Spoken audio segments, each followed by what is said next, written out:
Assalamualaikum warahmatullahi wabarakatuh. Alhamdulillah alladzi ja'ala ramadhana syahra tarbiyah. Wassalatu wassalamu ala rasulillah murabbi hadhihi al-ummah wa ala alihi wa sahbihi ahli al-iman wal ibadah, amma ba'd. فقال الله عز وجل في كتابه الكريم وإذ تأذن ربكم لئن شكرتم لأزيدنكم ولئن كفرتم إن عذابي لشديد وقال موسى إن تكفروا أنتم ومن في الأرض جميعا فإن الله لغني حميد. صاحب الفضيلة yang kami cintai, guru kita bersama Bapak Kiai Haji Dr. Muhammad Hidayat Nur Wahid hafizahullah, para kiai kita, ulama kita, guru-guru kita yang semoga dimuliakan, dipanjangkan umurnya dalam perjuangan membela Islam, hafizahumullah. Saudaraku sekalian seiman dan seakidah, al-ahibba yang kami cintai karena Allah Subhanahu wa taala, adalah qaidatul hayat, kaidah kehidupan yang pasti berlaku sepanjang masa, ya ibadallah. Siapapun di antara hamba Allah yang mensyukuri nikmat Allah pasti akan ditambah oleh Allah. Bapak Ibu, saya bertanya, kalau itu janji Allah pasti atau mungkin, Pak? Kalau janji calon suami pasti atau mungkin, Pak? Kalau janji calon presiden pasti atau mungkin, Pak? Berarti 2019. Nah, itu Pak Saroni dijawab tadi, Pak, ya. Saudara sekalian, kaidah kehidupan, siapapun yang bersyukur kepada Allah pasti akan ditambah, dan tidak ada, ya ibadallah, nikmat yang lebih besar daripada al-iman. Makanya kalau kita baca Al-Quran, walaupun manusia makhlukun mukarram yang dimuliakan oleh Allah, tapi manusia tidak bisa mulia dengan diri sendiri. Kita jumpai kata-kata al-insan dalam seluruh Al-Quran atau kebanyakan Al-Quran, ya, selalu negatif atau miring. Ketika Allah bersumpah wal 'asr innal insana lafi,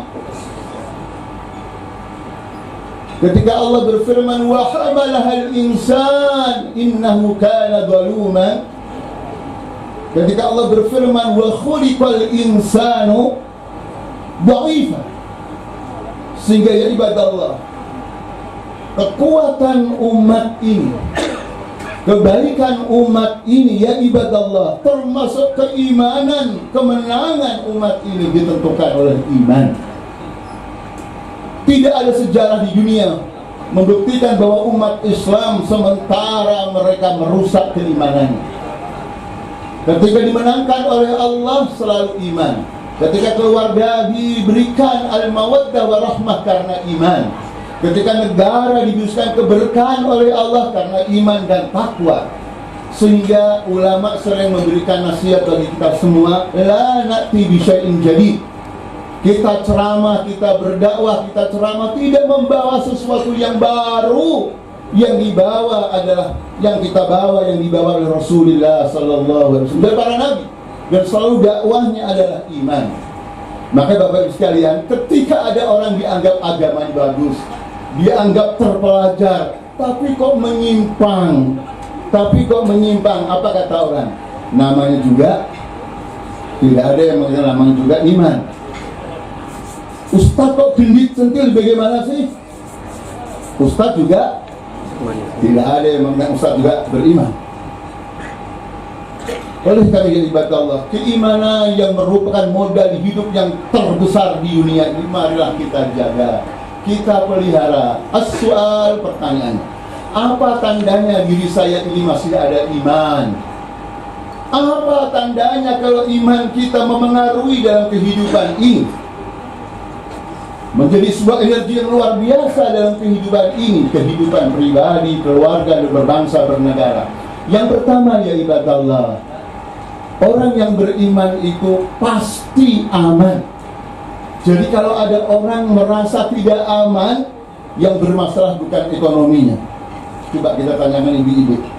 Ibu-ibu yang mempunyai kerja, suami kerjanya outsourcing, wa ma adraka ma outsourcing, Pak. Setiap 6 bulan harus diperbarui. Itu kira-kira kalau suami sudah sampai bulan ke-6, istri takut atau aman? Takut, kata ibu. Begitu qadar Allah, suaminya menjadi muwadzaf mudawi, jadi pegawai tetap, bahkan 10-15 tahun jadi direktur, mudirus syarikah. Masya Allah, gajinya 200 juta. Masya Allah, masih awet muda. Banyak karyawati yang tertarik. Bu, istri takut atau aman, Bu? Kenapa takut, Pak? Miskin takut, suaminya kaya takut apa, Pak? Kira-kira? Jadi tidak semuanya masalah ekonomi, walaupun ekonomi penting, ya ibadah Allah. Makanya Allah berfirman, alladzina amanu wa lam yalbisu imanahum bidzulmin ulaika lahumul amnu wa hum muhtadun. Bahkan di sini ada at-takbir wa takhir, ulaika lahumul amnu, lahum didahulukan. Seolah-olah rasa aman itu hanya diberikan oleh Allah kepada orang yang beriman. Al-amnul fardi, setiap individu aman kalau imannya benar. Al-amnul aili, keluarganya aman kalau benar-benar beriman. Negaranya aman kalau benar-benar beriman. Makanya pakai al-amnu lal alil istidrak, yastagriku jami'a anwa'il amni, mencakup seluruh bentuk keamanan. Ini janji Allah, dan janji Allah pasti. Yang kedua, ya ibadah Allah, jadi tidak ada alasan lagi pihak manapun menuduh orang Islam hafizatmu teroris. Karena umat Islam selain merasa aman juga memberikan rasa aman, ya ibadah Allah. Jangan ke sesama saudaranya. Yang orang kafir saja aman, Pak. Man ada dhimmiyan faqad adani. Barang siapa yang menyakiti, mengganggu kafir dhimmi, maka sesungguhnya dia akan menjadi aku. Yang kedua, mari kita jaga iman kita, dan Ramadan adalah syahrul iman, adalah dengan mampu memikul sesuatu yang berat. Makanya ayat-ayat Quran yang berbicara tentang takalif, beban-beban yang berat, Bapak Ibu sekalian, dipanggilnya dengan ya ayyuhalladzina amanu. Puasa, ya ayyuhalladzina amanu. Jihad, ya ayyuhalladzina amanu. Tetapi kalau ta'aruf, saling mengenal, pakai ya ayyuhan nas, inna khalaqnakum min dzakarin wa untha. Kawin, Pak, kawin. Pada suratnya surat Madaniyah, surat An-Nisa, yang ulama tafsir mengatakan biasanya dimulai dengan ya ayyuhalladzina amanu, tapi pakai ya ayyuhan nasu taqu rabbakum alladzi khalaqakum min nafsin wahidah. Karena kawin tidak membutuhkan, ya, tidak membutuhkan, ya ibadah, ya, kekuatan yang hebat. Karena kawin itu bukan manusia saja, binatang juga kawin, ya ibadah Allah. Jangankan saudara sekalian, orang yang belum nikah, orang yang sudah nikah saja, Bapak Ibu, kalau suruh nikah lagi berat atau ringan, Pak? Kita ini para ustaz, Masya Allah, punya istri solihah. Suatu saat mengatakan pada suaminya, Abi, suamiku, suami sudah soleh, kaya, anak sudah besar, tolong Abi kawin lagi. Pak, kita kira-kira menolak mentah-mentah atau menerima matang-matang, Pak? Berbeda dengan iman. Jihad, Bapak Ibu, saya bertanya, jihad adalah sunnah Rasulullah, kawin lagi sunnah Rasulullah, pilih mana, Pak? Hanya iman yang bisa memikul beban-beban yang berat dari Allah Subhanahu wa Ta'ala. Oleh karena itu Ramadan kita jadikan syahr bulan untuk meningkatkan kualitas keimanan kita, ya ibadah Allah. Yang ketiga adalah tali persatuan. Allah Subhanahu wa Ta'ala memenangkan kaum muslimin laisa majjanan, tidak gratis, Bapak Ibu, tetapi harus bersatu. Wa atiiullah wa rasulahu wa la tanaza'u fatafshalu wa tadhhaba rihukum. Sekarang saya bertanya, Hampir seluruh ustaz, seluruh ketua ormas Islam semua tahu bahwa persatuan itu wajib. Tetapi di lapangan Bapak Ibu, semuanya bersatu kan? Tidak semuanya bersatu kalau tidak punya iman. Walaupun orang hebat, orang pintar, Pak ya, cendekiawan, kalau imannya tipis tidak mau bersatu. Alasannya ada saja. Kita ini hidup di Jakarta, tidak harus mendukung orang Islam. Kita harus realistis, tahu real Pak? Real.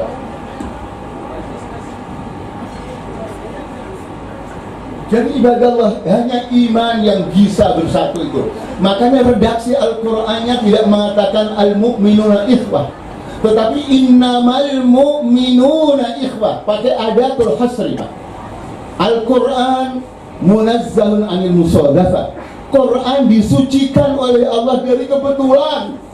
Kenapa begitu Allah berbicara tentang persaudaraan, persatuan, Allah tidak menggunakan fi'il? Kenapa tidak pakai fi'il? Pakai jumlah ismiyah. Karena jumlah ismiyah itu tufidus subut wa dawam. Jadi jangan sampai umat Islam bersatu nunggu dijajah Belanda. Jangan sampai umat bersatu nunggu disembelih oleh PKI. La ya ibadallah. Umat Islam bersatu minal bidayah ila nihayah. Makanya pakai jumlah ismiyah, dan itu pakai idnama adatul hasri. Kadang-kadang orang bersatu karena sama-sama menderita, sama-sama ketemu musuh yang sama. Begitu menang Pak, bersatu atau bercerai. Maka koalisi, persatuan apapun yang didasari bukan atas iman, cepat atau lambat pasti berpisah. Apalagi di akhirat. Al-akhirah yaumaidin ba'duhum li ba'din aduwwun illal muttaqin. Orang-orang yang beriman, ya ibadallah, orang yang bertakwa, yang kekasihnya, persaudaraannya terjaga sampai hari kiamat. Bapak lihat tadi dunia ini, masya Allah, pelajaran dari Allah tambahan ini. Ternyata perpisahan itu, perceraian tidak hanya di akhirat, di dunia saja sudah kita lihat Pak tanda-tandanya. Orang satu partai, orang satu ormas, orang yang akrab, lama-lama kalau persaudaraannya tidak dibangun dari iman, dibangun dari kepentingan, berantem Pak. Belum meninggal dunia sudah berantem. Makanya redaksinya innamal mu'minuna ikhwah. Jadi kalau kita merasa iman kita jaga Bapak Ibu, maka kita harus bersaudara. Jadi faka'annal iman wal ukhuwata syai'ani mutalazziman.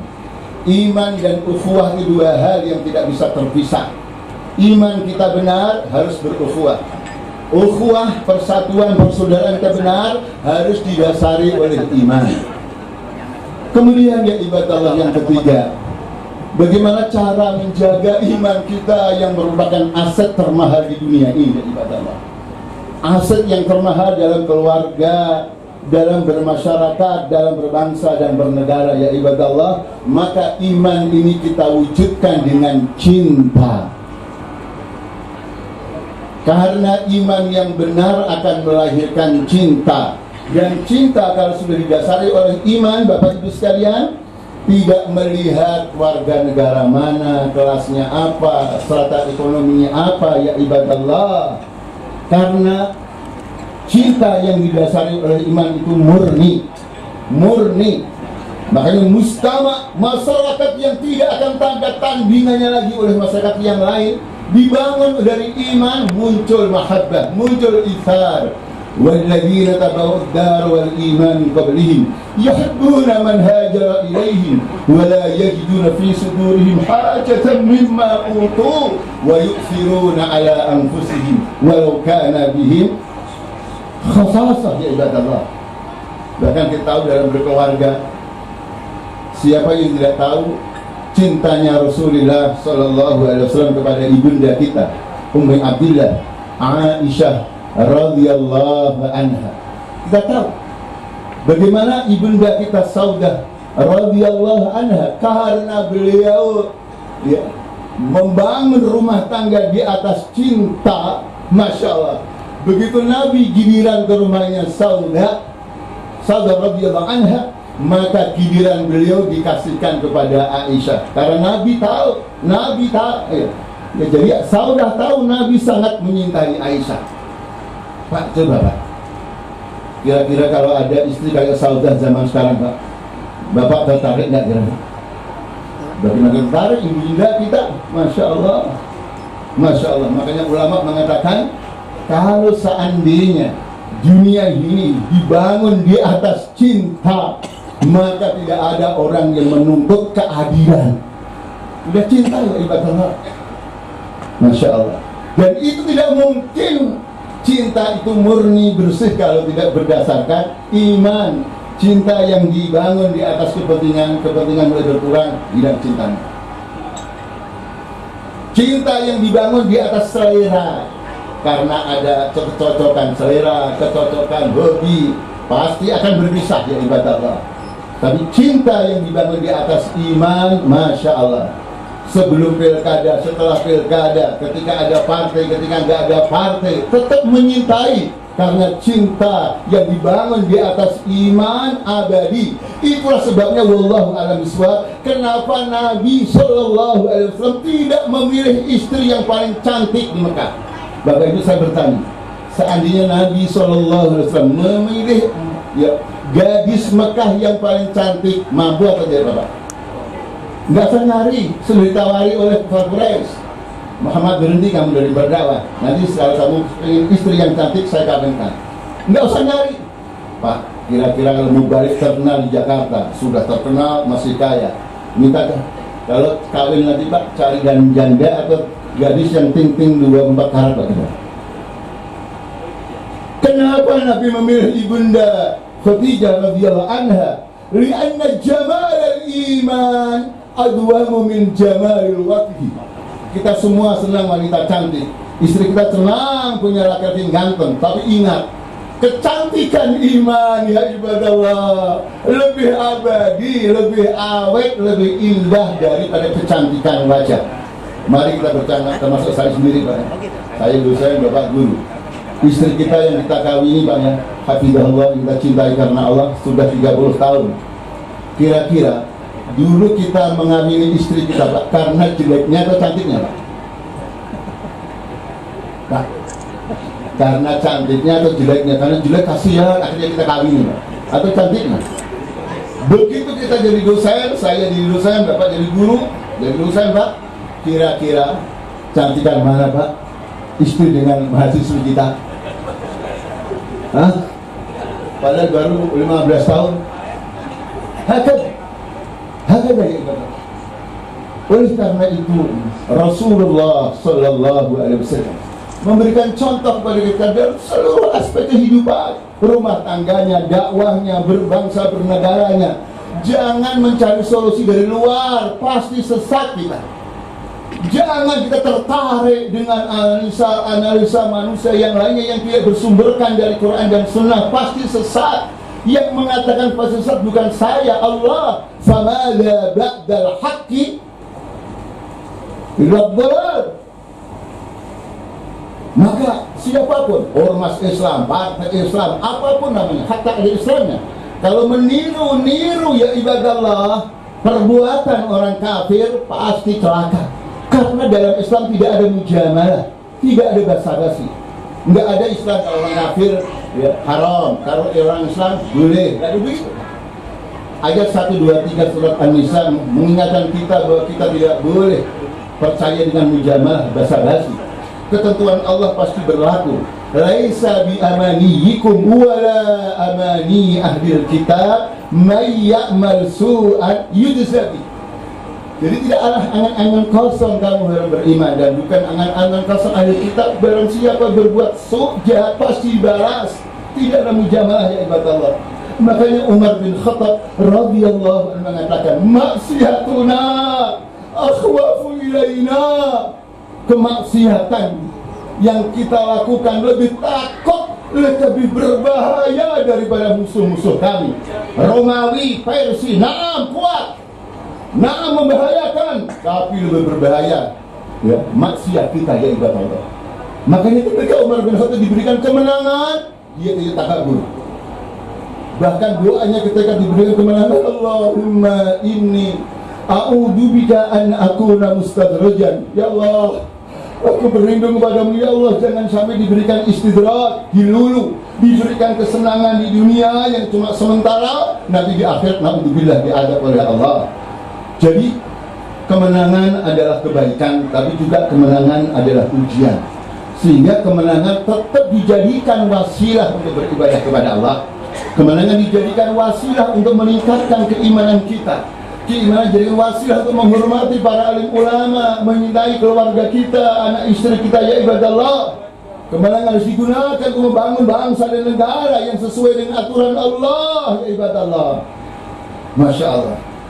Terus sekalian, hafizukumullah. Yang terakhir, Bapak Ibu sekalian, apa tandanya kalau iman kita masih benar-benar hidup, masih produktif, mampu memproduksi kebaikan-kebaikan yang luar biasa? Di antaranya Bapak Ibu sekalian adalah ditandai dengan kejujuran kita terhadap janji kita kepada Allah. As-sidq, jujur bahwa hidup kita orang beriman itu sebenarnya berjanji, ya ibadallah. Berjanjinya dengan Allah Rabbun Nas. Kalau pemimpin berjanji kepada masyarakatnya saja harus dipenuhi, apalagi janjinya dengan Allah. Dan ketika orang-orang beriman ini Bapak Ibu jujur janjinya kepada Allah sampai dipanggil oleh Allah, istilah Al-Qur'annya lain, Pak. Pertama istilahnya pakai kata rijal, tidak menggunakan yang lainnya. Kemudian ketika meninggal dunia tidak pakai kata maut atau wafah, tapi nahbah, non hakba. Minal mu'minina rijalun sadaqu ma 'ahadullah alaihi faminhum man qada nahbahu wa minhum man yantadir wa ma baddalu tabdila. Ulama tafsir mengatakan, kenapa Allah memilih kata rijal? Kenapa tidak minal mu'minina unasun atau ta'ifatun? Tapi kenapa yang dipilih adalah rijal? Ini mahasiswa saya biasanya kalau ditanya begitu jawabnya wallahu a'lam. Itu kira-kira lulus nggak Pak ujiannya? Benar, tapi tidak lulus Pak. Ulama mengatakan adalah ziyadat sana alaihi. Allah menambah lagi pujian pada mereka.